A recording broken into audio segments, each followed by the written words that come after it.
According to the Infrastructure Department plan, projected department expenses are going up by $2 billion in this fiscal year when compared to spending in 2022 and 2023.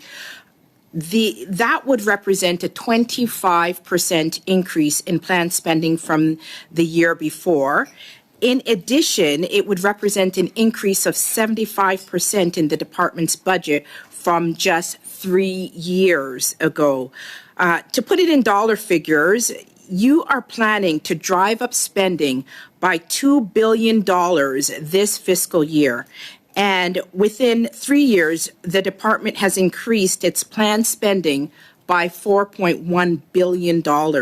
That's a massive increase. And this increase is coming at a time when Canadians are struggling with groceries, or struggling with bills, and it seems extremely disconnected from the Canadian public and out of touch with fiscal reality. So my question to you is, when everybody else is tightening up and Canadians are facing such financial stress, do you think it's fair to plan a massive increase of your department's spending in the sum of billions, which will increase the inflationary pressures on Canadians?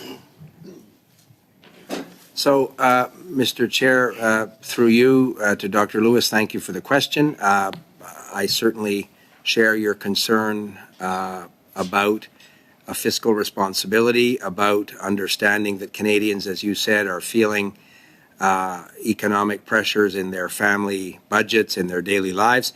I think it's important, and perhaps the Deputy can add some detail to what I think is a basic principle. You're right, there has been an increase in the expenditures, but these are to a very, very considerable extent the grants and contributions that our department is putting out, is investing with partner governments and community organizations. So if it's a transit system, a lot of this is cash flow on a 10-year big transit project.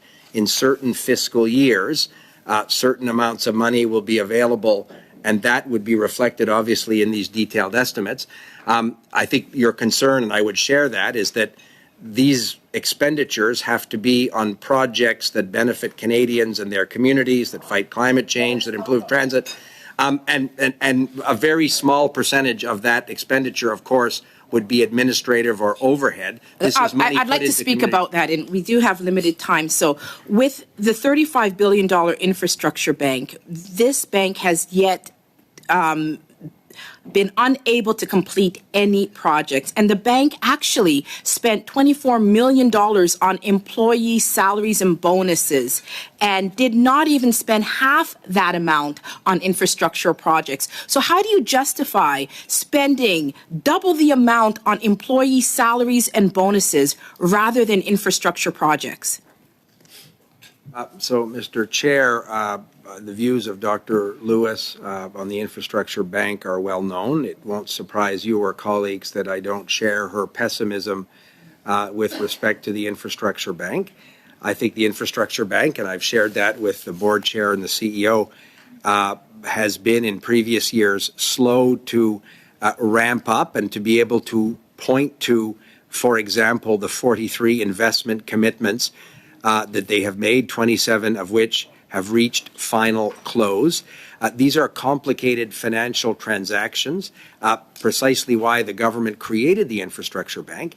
I get that I've been an opposition MP too, Mr. Chair. It's easy to say that, oh, there have been no projects completed, and we can play with the word completed.